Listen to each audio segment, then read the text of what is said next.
यीशु मसीह का अनुग्रह आप लोगों के ऊपर हमेशा होता रहे। इस प्रार्थना और आशा के साथ एक बार फिर से एक नए विषय को लेकर के मैं आप लोगों के बीच में हाजिर हुआ हूं और आज एक ऐसे विषय को हम समझने का प्रयास करेंगे बाइबल से कि यदि हम उस विषय को समझ जाएं तो आज जो हमारे बच्चे संसार की भीड़ के अंदर खोते चले जा रहे हैं, हमारे जवान जो है वो संसार के अंदर लिप्त होते चले जा रहे हैं। यदि आज से ही हमने एक निर्णायक कार्रवाई करनी शुरू कर दी तो हमारे बच्चे कभी भी संसार की भीड़ में नहीं खो पाएंगे, शैतान की गुलामी में, पाप की गुलामी में नहीं जा पाएंगे।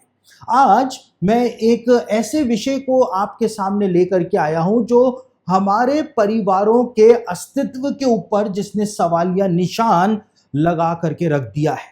आज हमारी कलीसिया जो है वो इस संकट के दौर से गुजर रही है। और क्यों गुजर रही है? क्योंकि हमारे जवान जो हैं, जिनको हमने अच्छा जीवन दिया, बचपन से हमने उनका पालन पोषण किया, हमने उनको अच्छे स्कूलों में पढ़ाया, हमने उनको अच्छे कपड़े दिए, उनको अच्छी टीचिंग दी, कोचिंग दी और हमने उनको बाइबल का ज्ञान भी सिखाया, हमने उनको संडे स्कूल के अंदर भी भेजा। लेकिन जैसे ही वो बच्चे बड़े हुए, वो 18 से 22 साल की उम्र के हुए, जैसे ही वो कॉलेज के अंदर गए, जैसे ही वो नौकरियों के ऊपर लगे, तो वहां पे जाते के साथ ही उन्होंने परमेश्वर को छोड़ दिया। वो परमेश्वर को भूल गए और वो परमेश्वर के वचन को भी भूल गए। तो हम अक्सर इस बात को सोचते हैं कि आखिर हमने पारिवारिक तौर पर या फिर कलीसियाई तौर पर ऐसी क्या गलती कर दी है कि जिसकी वजह से हमारे बच्चे परमेश्वर को छोड़ करके परमेश्वर से दूर चले गए। तो गलती हमने कुछ भी नहीं करी है, लेकिन गलती हमने ये करी है कि हमने अपने बच्चों की जो परवरिश थी, उनका पालन पोषण जो था, वो परमेश्वर के वचन के अनुसार नहीं किया था। दूसरी तरफ हम देखते हैं कि जो यहूदी माता पिता होते हैं वो अपने बच्चों की परवरिश जिस तरह से करते हैं, पूरी दुनिया के अंदर जो यहूदी बच्चे होते हैं उनको सबसे ज्यादा संस्कारी, सबसे ज्यादा अमीर और सबसे ज्यादा बुद्धिमान जो है वो माना जाता है। तो ऐसा क्यों होता है कि सिर्फ यहूदी बच्चे ही दुनिया के अंदर जब वो बड़े होते हैं तो बड़े होने के बाद वो परमेश्वर के और निकट चले जाते हैं, वो परमेश्वर से और लिपट जाते हैं, जबकि हमारे बच्चे जो यीशु मसीह के लहू से खरीदे हुए हैं, यीशु मसीह ने उनको अपना खून दे करके मोल लिया है, वो बच्चे परमेश्वर को छोड़ करके क्यों दूर चले जाते हैं? इसका सबसे बड़ा कारण यह है कि हमको अपनी परवरिश करने के, अपने पालन पोषण करने के तरीकों को बदलना पड़ेगा और हमको उन्हीं तरीकों को अपनाना पड़ेगा जिन तरीकों से यहूदी लोग अपने बच्चों का पालन पोषण करते हुए आए हैं 3500 सालों से। क्योंकि यहूदियों के पास परमेश्वर का दिया हुआ एक ब्लूप्रिंट है कि अपने बच्चों का पालन पोषण कैसे किया जाए। उनके पास किसी पादरी का सुझाया हुआ या किसी प्रचारक का सुझाया हुआ ब्लूप्रिंट नहीं है, लेकिन परमेश्वर का दिया हुआ ब्लूप्रिंट उनके पास है और उसी ब्लूप्रिंट के आधार पर वो अपने बच्चों का पालन पोषण करते हैं। और क्या लिखा हुआ है बाइबल में, किस आधार पर वो अपने बच्चों का पालन पोषण करते हैं, उस वचन को हम देख लेते हैं। व्यवस्था विवरण उसका 6 अध्याय 6 और 7 वचन के आधार पर यहूदी लोग अपने बच्चों का पालन पोषण, उनकी परवरिश करते हैं। वहां पर क्या लिखा है, और ये बातें जिनकी आज्ञा मैं तुझे सुनाता हूं वे तेरे मन में बनी रहें और तू इन्हें अपने बाल बच्चों को लौ लगाकर सिखाना और घर में बैठे, मार्ग पर चलते, लेटते उठते इनकी चर्चा किया करना। इस वचन के आधार पर आज हम 4 तरीकों को देखेंगे कि यहूदी लोग किस तरह से अपने बच्चों का पालन पोषण करते हैं कि उनके बच्चे बड़े होने के बाद परमेश्वर के और निकट चले जाते हैं, दुनिया में अमीर बन जाते हैं, बुद्धिमान बन जाते हैं, संस्कारी बन जाते हैं।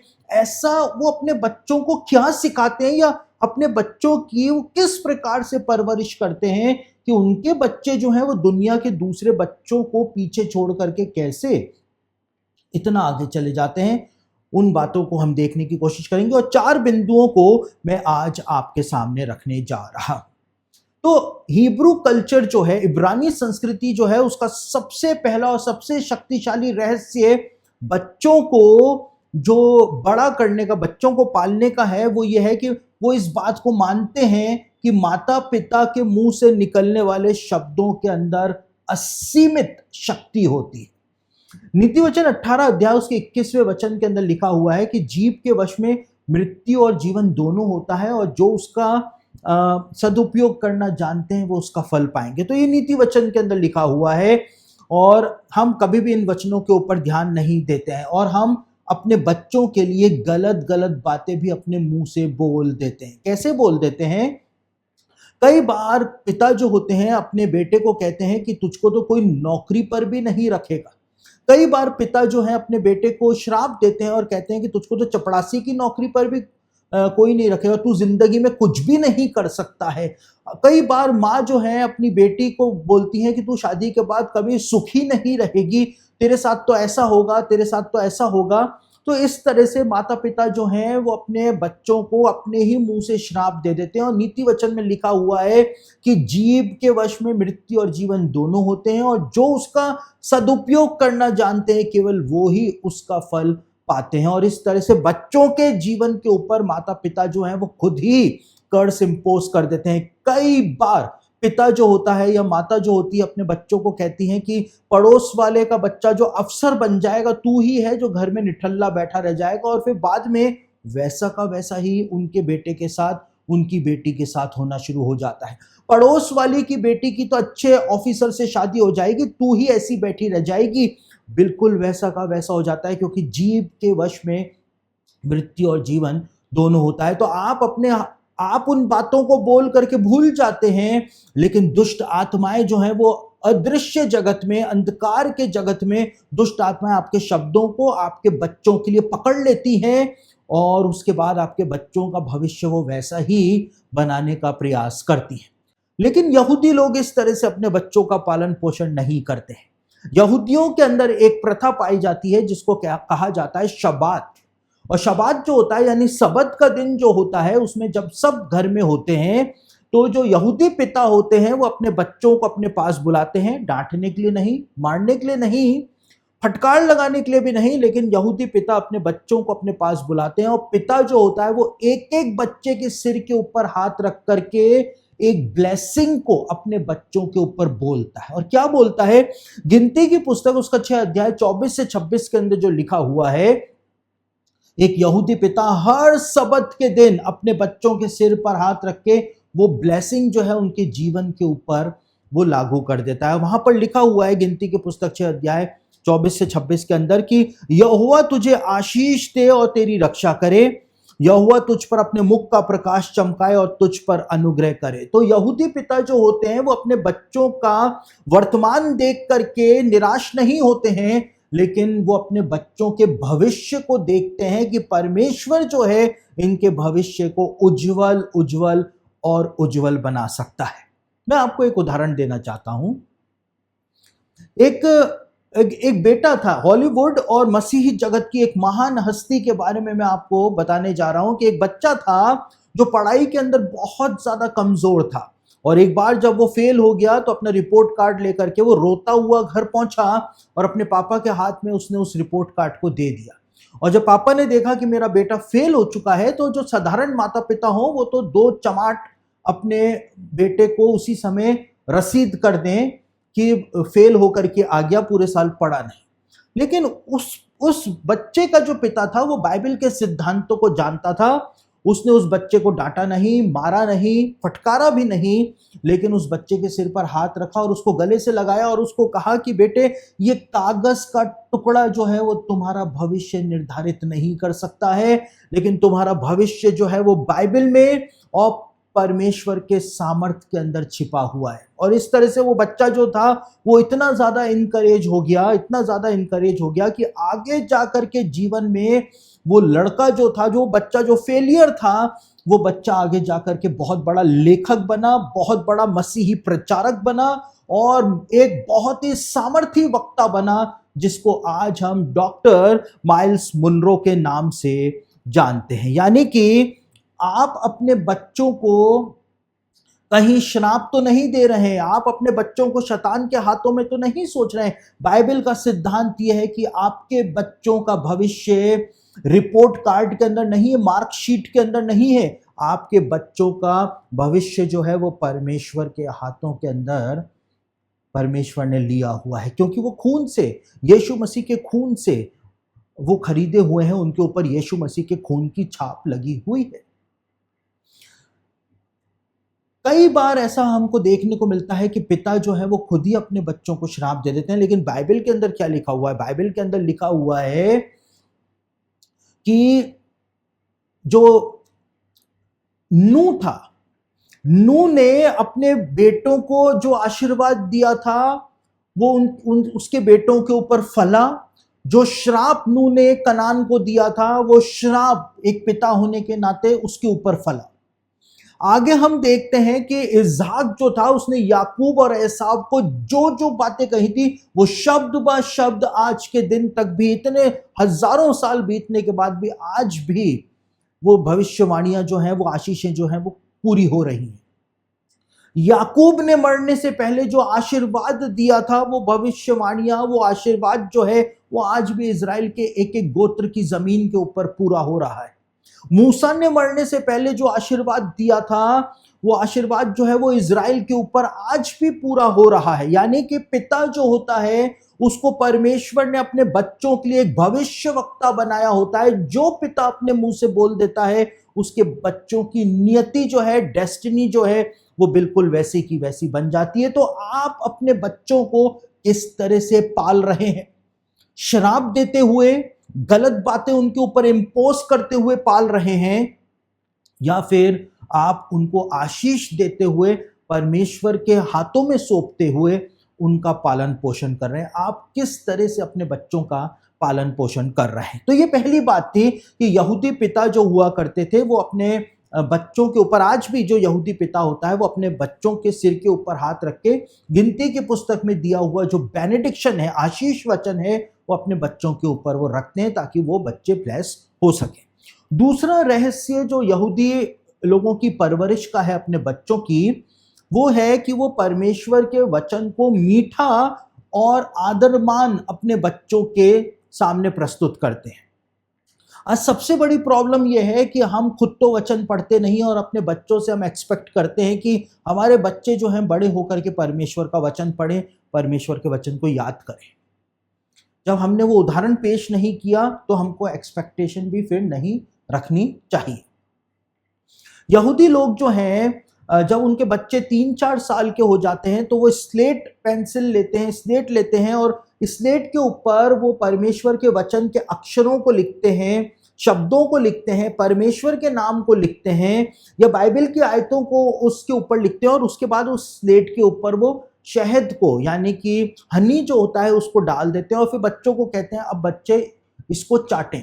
और जब माता पिता वो स्लेट देते हैं हनी डली हुई, शहद डली हुई, और बच्चे उसको चाटते हैं, तो माता पिता, यहूदी माता पिता अपने बच्चों को इस सिखाते हैं कि बेटे ये तुमको कैसा लगा? वो कहते हैं कि पापा या मम्मी ये बहुत मीठा है। तो कहते हैं कि परमेश्वर का वचन जो है वो ऐसा ही मीठा तुमको अपने जीवन में और मुंह में लगेगा जब तुम इसको अपने जीवन के अंदर आने दोगे। यानी बचपन से वो जो जड़ें हैं वो उसको इस प्रकार से बनाते हैं कि जब एक बच्चा बड़ा होता चला जाए तो वो परमेश्वर के वचन की तरफ खींचता चला जाए कि परमेश्वर का वचन कितना मीठा है, परमेश्वर का वचन कितना अच्छा है। इसको अगर मैं अपने अंदर लूंगा तो मेरे अंदर, मेरे जीवन के अंदर वैसी मिठास घुल जाएगी। और क्यों यहूदी लोग ऐसा करते हैं? क्योंकि भजन संहिता 119 के 103 के अंदर लिखा हुआ है, तेरा वचन मेरे मुंह के अंदर, मेरे मुंह में मुझको मीठा लगता है और वो तो मेरे मुंह में शहद की तरह, मधु की तरह, वो तो तेरे वचन जो है मेरे मुंह के अंदर इस प्रकार से मीठे हो जाते। तो इस कंसेप्ट को लेकर के यहूदी लोग जो हैं वो अपने बच्चों का पालन पोषण करते हुए आए हैं। आज 3500 साल हो गए हैं वो परमेश्वर के वचन को इसी तरह अपने बच्चों के सामने प्रैक्टिकली सिखाते हैं। तो हम क्या कर सकते हैं? हम यूं कर सकते हैं कि हम अपने घरों के अंदर बाइबल नाइट जो है वो बाइबल क्विज नाइट घर के अंदर बना सकते हैं। बच्चों को बाइबल की एक छोटी किताब बता दी जाए कि इस किताब के अंदर से ये क्वेश्चंस हैं और इन क्वेश्चंस का जवाब जो सबसे पहले आज रात को डिनर के बाद देगा उसको ये चॉकलेट जो है वो गिफ्ट की जाएगी। इस तरह से आप बच्चों के मनों के अंदर बाइबल के लिए प्यार, बाइबल के लिए खुशी, ताकि आपके बच्चों के मन के अंदर ये बात बैठ जाए कि जब भी बाइबल खुलती है तो घर के अंदर खुशियां ही खुशियां आ जाती हैं, घर के अंदर आनंद ही आनंद आ जाता है। बाइबल जब खुलती है तो उससे हमको इनाम मिलता है। तो एक साइकोलॉजिकली उनके दिमाग के अंदर बाइबल की एक अच्छी छवि जो है वो बैठ सकती है। लेकिन बात वहीं पर ही आ जाती है कि बाइबल क्विज नाइट आप अपने घर में तभी अरेंज कर पाएंगे, बच्चों के लिए बाइबल क्विज भी तभी बना पाएंगे जब आपने खुद ने बाइबल पढ़ी हुई हो। जब तक आपने खुद ने ही बाइबल नहीं पढ़ी हुई है तो आप फिर कैसे परमेश्वर का वचन उनके सामने क्विज के रूप में रख पाएंगे।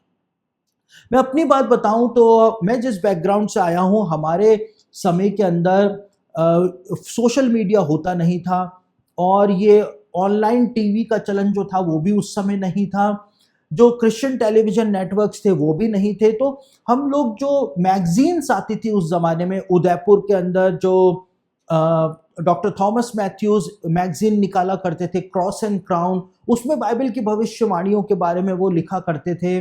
और दूसरी मैगजीन जो मारानाथा रिवाइवल वाले निकाला करते थे, तो ऐसी मैगजीन्स को हम लोग पढ़ा करते थे, उनसे नॉलेज लिया करते थे और फिर रात को घर में बैठ करके पूरे परिवार के लोग जो हैं हम आपस में डिस्कशन किया करते थे कि बाइबल की भविष्यवाणियों में ऐसा लिखा हुआ है और आज ऐसा हो रहा है, यानी कि बाइबल की भविष्यवाणियां पूरी हो रही हैं। तो एक तरह से बाइबल की भविष्यवाणियों के लिए, बाइबल के लिए हमारे अंदर जिज्ञासा जो है वो उत्पन्न होती थी, इंटरेस्ट जो था वो बढ़ता था, ताकि हम भी बाइबल की भविष्यवाणियों में ढूंढें कि आगे अंत के दिनों में और क्या होने जा रहा है और हमको अपने आप को कैसे तैयार अब करना है।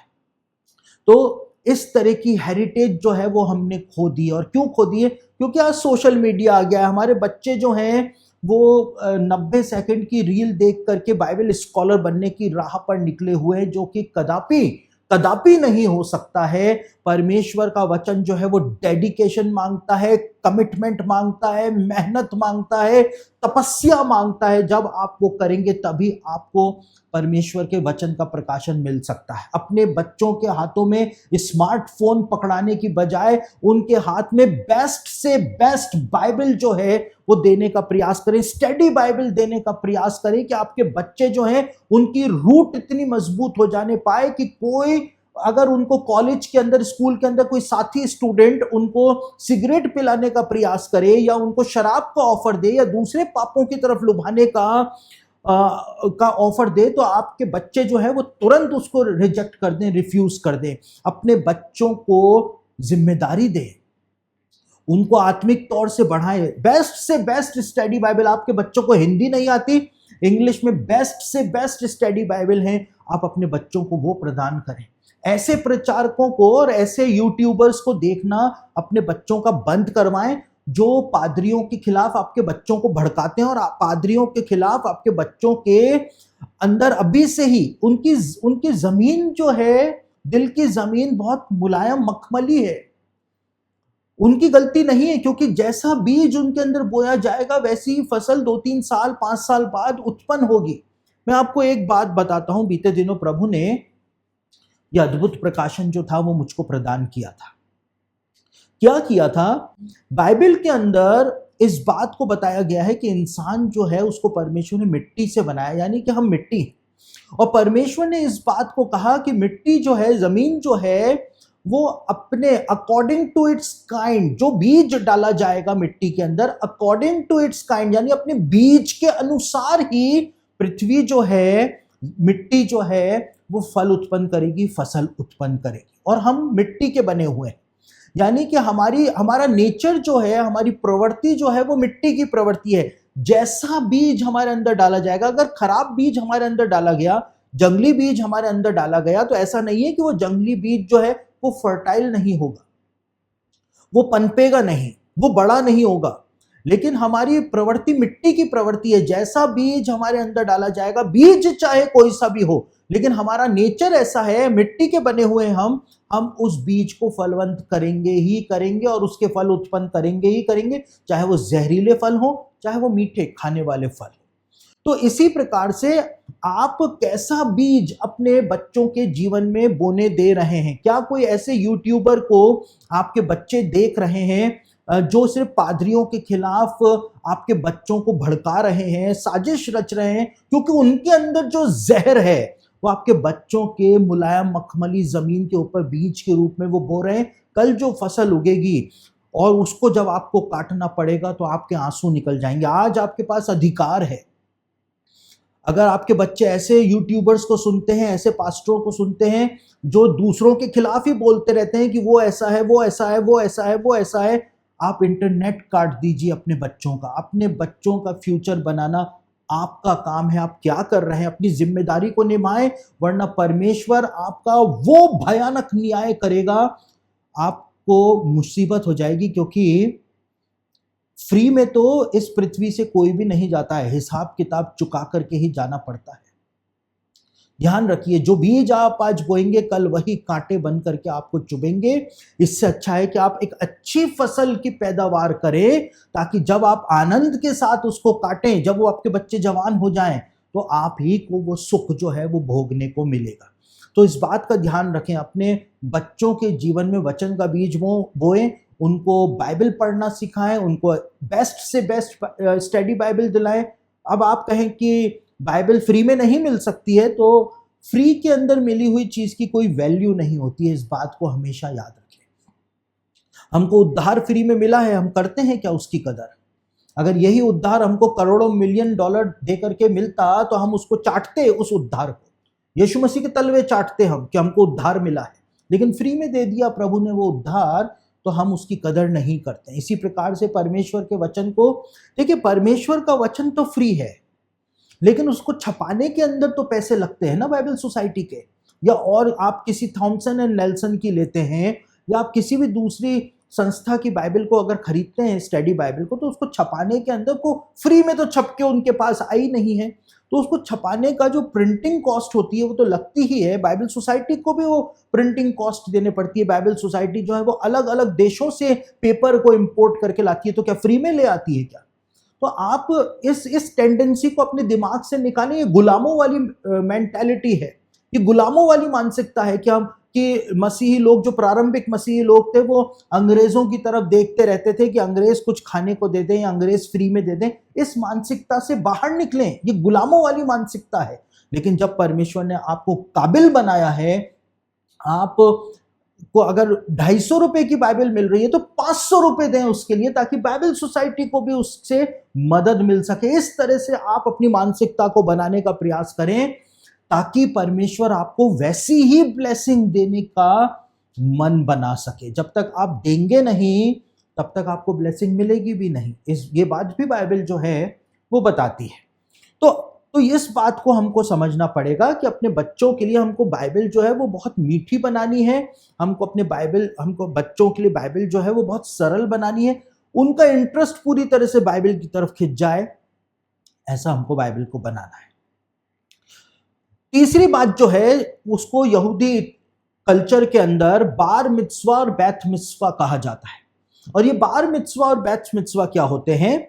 जब एक यहूदी लड़का 13 साल की उम्र का हो जाता है, या एक यहूदी लड़की 13 साल की उम्र की हो जाती है, तो उसका कंफर्मेशन किया जाता है परमेश्वर के सामने।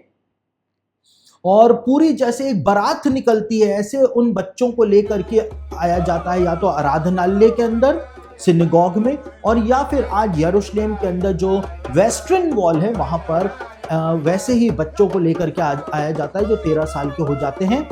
जब लड़के का कंफर्मेशन होता है तो उसको बार मित्सवा कहा जाता है, जब लड़की का कंफर्मेशन होता है तो उसको बैत मित्सवा कहा जाता है। और जैसे बारात आती है ढोल नगाड़े बजाते हुए, पुपाड़ियाँ बजाते हुए, इस प्रकार से वो लोग पूरे जो समाज के लोग होते हैं, यहूदी समाज के परिवार के लोग होते हैं, रिलेटिव्स होते हैं, पड़ोसी होते हैं, वो सब के सब उस जश्न के अंदर शामिल होते हैं और वो आते हैं, और उसके बाद वो लड़का या लड़की जो होते हैं वो बीच में, मंडली के बीच में उनको खड़ा किया जाता है, और उसके बाद पिता जो होता है वो अपने बेटे या अपनी बेटी के ऊपर हाथ रख के मंडली के सामने इस बात का ऐलान करता है कि मेरा बेटा या मेरी बेटी अब 13 साल की आयु के हो गए हैं, क्योंकि यहूदियों में माना जाता है कि जब तक उनके बच्चे 13 साल के नहीं हो जाते हैं तब तक वो जो भी पाप करते हैं, जो भी गलतियां करते हैं, उसकी सारी जिम्मेदारी उनके माता पिता की होती है। लेकिन अब वो 13 साल के हो चुके होते हैं, इसलिए यहूदी लोग जो हैं, वो इस यहूदी पिता जो है वो इस बात को कहता है कि अब मेरा बेटा या मेरी बेटी जो है वो बड़ी हो चुकी है, और अब ये अपने खुद के निर्णय लेने के काबिल हैं। अब ये अपने पापों के लिए खुद जिम्मेदार हैं, अपने रिलेशन जो इनके परमेश्वर के साथ हैं उसके लिए अब खुद जिम्मेदार हैं। मैं सिर्फ इनको मार्गदर्शन दूंगा, लेकिन फाइनल डिसीजन जो है वो इन्हीं को लेना है। और उसके बाद जो लड़का होता है या जो लड़की होती है जिसका बार मिtzवा या बैत मिtzवा हो रहा होता है, वो बीच में खड़े होकर के इस बात की शपथ खाते हैं मंडली के सामने कि मैं परमेश्वर के वचन की शपथ खाता हूं कि मैं अपने परिवार का नाम कभी भी समाज में, देश में, दुनिया के अंदर खराब नहीं होने दूंगा। तो इस प्रकार से एक आत्मिक जिम्मेदारी जो है वो बच्चे अपने ऊपर उठाते हैं और वो इस जिम्मेदारी को समझते हैं, क्योंकि सब लोग उनको बोलते हैं कि अब तुम जिम्मेदार हो चुके हो, अब तुम जिम्मेदार हो चुके हो। और इस तरह से यहूदी बच्चे जो हैं वो अपने कांधों के ऊपर उस आत्मिक जिम्मेदारी को 13 साल की उम्र से ले लेते हैं। लेकिन विडंबना यह है कि हमारे बच्चे तो 22-22 साल, 25-25 साल के हो जाते हैं और उनको प्रार्थना तक करनी नहीं आती है, उनको तो बाइबल खोलने तक नहीं आती है कि बाइबल में कौन सी किताब जो है वो कहां पर लिखी हुई है। यहां तक कि मम्मी ने अभी भी अपने बेटे को दूध पीने वाला बेटा बनाया हुआ है, 22 साल का बड़ा आदमी हो गया, लेकिन मम्मी ही उसके लिए प्रेयर कर रही है, मम्मी ही उसके लिए बाइबल खोल रही है। तो इसमें ये हार है आपकी मेरी बहन और मेरे भाई, ये हार है आपकी कि आपने कभी अपने बच्चों को आत्मिक जिम्मेदारी दी ही नहीं। आज से ही इस आत्मिक जिम्मेदारी को शुरू करें कि बेटे आज रात की खाने की प्रार्थना जो है वो तुम करोगे, उनको जिम्मेदारी दें ताकि वो उस जिम्मेदारी को उठा सकें। आज फैमिली प्रेयर जो है बेटी, इसका संचालन तू करेगी और तुझको ही प्रार्थना करनी पड़ेगी। इस तरह से आप अपने बच्चों को जिम्मेदारी देना शुरू करें, उनको बाइबल के जो किताबें हैं, किताबों के नाम याद करना सिखाएं। और ये सब बातें कोई बेकार बातें नहीं हैं जिनको आज हम बेकार समझ रहे हैं। मसीहत के जो ट्रेडिशंस हैं वो तो कम से कम आपके बच्चों को आने चाहिए, चाहे आप पेंटिकॉस्टल हो या मैथोडिस्ट हो या सीएनआई के हो या किसी भी दूसरे डिनोमिनेशन के हो, लेकिन जो बेसिक ट्रेडिशंस हैं मैथोडिस्ट जो क्रिश्चियनिटी के, वो तो कम से कम आपके बच्चों को आने चाहिए कि बाइबल में कितनी किताबें पाई जाती है, बाइबल को कैसे खोला जाता है। हे हमारे पिता की प्रार्थना तो कम से कम आपके बच्चों को आनी चाहिए। यहोवा मेरा चरवाहा है, कई सारे भजन जो हैं वो तो आपके बच्चों को आने चाहिए। कम से कम आपके बच्चों को अपोस्टोलिक क्रीड तो आनी ही चाहिए कि अपोस्टोलिक क्रीड के अंदर क्या लिखा है, ग्लोरी भी आपके बच्चों को आनी चाहिए। ट्रेडिशंस हैं जो आपके बच्चों को आने चाहिए। और क्योंकि हम तो पेंटिकॉस्टल हैं, हम तो क्या है कि इन सब चीजों के ऊपर विश्वास नहीं करते हैं, तभी तो आज दुर्दशा हो रखी है मेरे भाई और मेरी बहन। अपनी तबाही के आप खुद ही जिम्मेदार हैं, क्योंकि गलत मानसिकता लेकर के चल रहे हैं। जो ट्रेडिशंस अगर मैथोडिस्ट चर्च या सीएनआई चर्च या मेनलाइन चर्च फॉलो कर रहा है कि बच्चों को मसीही ट्रेडिशन सिखाया जा रहा है, वो मसीही ट्रेडिशंस की नींव, वो बुनियाद आपने अपने बच्चों के अंदर डाली ही नहीं, तो बच्चे बड़े होकर के और फिर करेंगे क्या? यही तो करेंगे जो आज हो रहा है। तबाही मची हुई है मसीहत के अंदर। वो बच्चे जो अपने आप को पवित्र आत्मा से भरा हुआ कहते हैं, वो व्यभिचार में अपना जीवन बिता रहे हैं। और मुझे मत सिखाइए और मुझे मत बताइएगा कमेंट करके कि ऐसा नहीं हो रहा है मसीहत के अंदर, क्योंकि आपने अपनी आंखें बंद करी हुई है कबूतर की तरह, मैंने नहीं करी हुई है। 27 साल हो चुके हैं मुझको सेवकाई में, मुझको पता है इन एंड आउट कि क्या हो रहा है, मैथोडिस्ट में क्या हो रहा है, सीएनआई में क्या हो रहा है, और मेरे को यह भी पता है कि पेंटिकॉस्टल क्या क्या गुल खिला रहे हैं। तो मुझको समझाने की जरूरत नहीं है। 27 सालों में ये बाल मैंने ऐसे ही नहीं उड़ाए हैं, मेरे पास पूरा आत्मिक अनुभव है। तो मैं आपके परिवारों को, आपके जीवनों को और खास तौर से आपके बच्चों को बचाने का प्रयास कर रहा हूं। आपके बच्चे जो हैं वो मेरे भी बच्चे हैं। इसी वजह से मैं आपको ये बात बोल रहा हूं कि हमको गंभीर हो जाना है अपने बच्चों का पालन पोषण करने के लिए। उसके बाद जब हम आगे बढ़ते हैं तो जो चौथा रहस्य है वो ये है कि अपने घर के अंदर आप एक जगह निर्धारित करें जहां पर आपका पूरा परिवार बैठ करके प्रार्थना कर सके, आराधना कर सके। जिस तरह से पुराने समय में अब्राहम जो था उसने एक वेदी बनाई, इसहाक जो था उसने एक वेदी बनाई, याकूब जो था उसने एक वेदी बनाई, और वेदी वो लोग बनाया करते थे क्योंकि वो वेदी जो है वो उस परिवार को जोड़ करके रखा करती थी।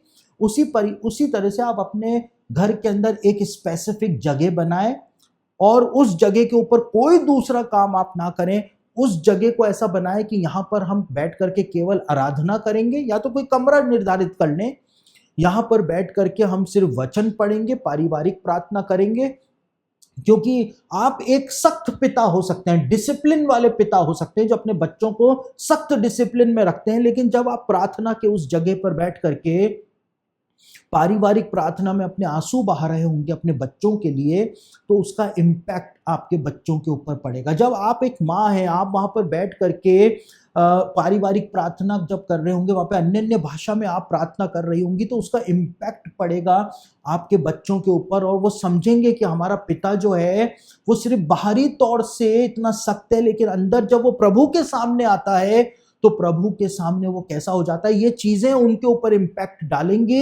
आपके बच्चे प्रभु से प्यार करने लगेंगे, आपके बच्चे प्रभु के पास आ जाएंगे, बच्चों को परमेश्वर का वचन आप सिखाएंगे, बच्चे जो है परमेश्वर के वचन से प्यार करने लगेंगे, और इस तरह से हमारे मसीही परिवारों की बुनियाद जो है वो चट्टान की तरह मजबूत हो जाएगी। और यही जवान हमारे बच्चे जो हैं वो कल के पवित्र वंश बन करके, कलीसिया में से भविष्यवक्ता बन के, प्रेरित बन के, बड़े बड़े उपदेशक, प्रचारक और शिक्षक बन करके निकलेंगे, और कलीसिया की नींव तो हिलाएंगे ही हिलाएंगे, पूरी दुनिया को वो हिला करके रख देंगे। आप जो आज आंसू बहाते हुए बोएंगे, कल जो है उसका प्रतिफल आप लोगों को जरूर से मिलेगा। ये बच्चे परमेश्वर ने आपको प्रदान किए हैं, ये बच्चे आपकी खुद की मेहनत की कमाई नहीं है।